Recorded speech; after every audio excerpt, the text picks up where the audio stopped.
Hello students, welcome back to our YouTube channel. तो last time हमने football की case study करी थी जो बहुत ही इनोवेटिव केस स्टडी थी, इनोवेटिव प्रोडक्ट से रिलेटेड केस स्टडी थी।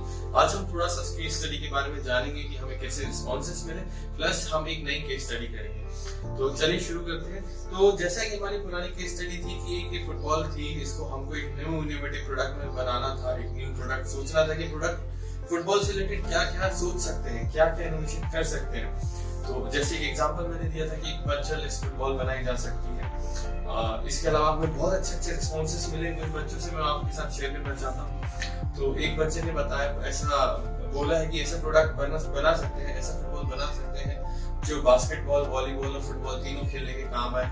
जैसा कि आप जानते हो अभी मार्केट में बास्केटबॉल के लिए अलग बॉल है, फुटबॉल के लिए अलग फुटबॉल है, वॉलीबॉल के लिए उसका स्ट्रक्चर अलग होता है, थोड़ा सा डेंसिटी वगैरह अलग होता है वॉलीबॉल का। तो सिमिलरली ऐसा बॉल बनाया जाए जो तीनों पर्पस को केटर कर सके।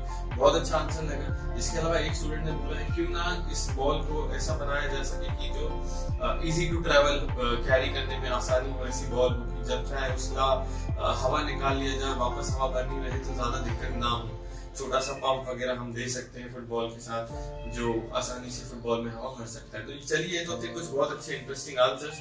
अब हम चलते हैं हमारी दूसरी केस स्टडी के बारे में। दूसरी केस स्टडी में तो आज की हमारी केस स्टडी है एक बिजनेस सेटअप से रिलेटेड केस स्टडी है, जो बहुत सारे पैरामीटर्स को देख के आपको जवाब देना पड़ेगा इसमें। तो चलिए शुरू करते हैं। आज की केस स्टडी आप देख सकते हैं मेरी स्क्रीन पे एक मैप बना हुआ है। इस मैप में आप देखिए कॉलेज या स्कूल का मैप है। आप ये मानिए कि एजुकेशन इंस्टीट्यूशन का मैप है।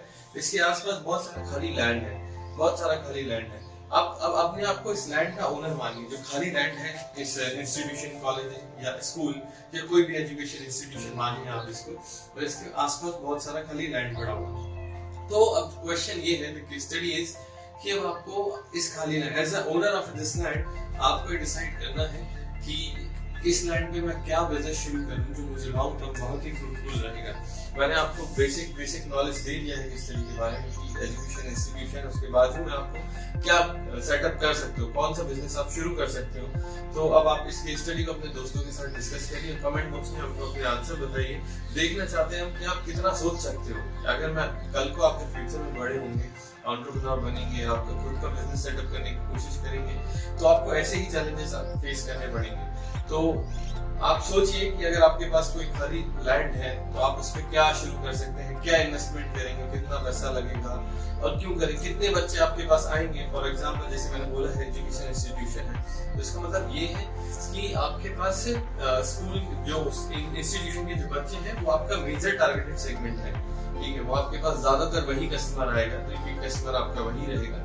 तो आपको ये सोचना है कि मैं ऐसा क्या सेट करूं और उसका क्या कॉस्ट होगा, कितने मिनिमम बच्चे आप एक्सपेक्ट करते हो कि आपकी दुकान पे डेली आए, कितने मिनिमम बच्चे आप एक्सपेक्ट करते हो कि आपकी दुकान पे वीकली आएंगे, और कितने का रेवेन्यू आप उनसे जनरेट कर सकते हैं। फॉर एग्जांपल अगर आप सोच रहे हो कि आप एक रेस्टोरेंट खोलोगे, तो रेस्टोरेंट में मिनिमम आपका रेस्टोरेंट में हॉट सेलिंग प्रोडक्ट क्या होगा, जो सबसे ज्यादा बिकने वाला प्रोडक्ट होगा।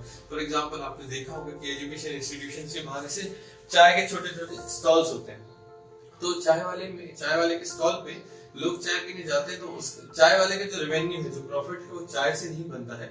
वो रेवेन्यू उसका जनरेट होता है जो चाय के साथ दूसरे प्रोडक्ट्स होते हैं। फॉर एग्जांपल समोसे, जलेबी, कचौरी, चिप्स, बिस्किट्स।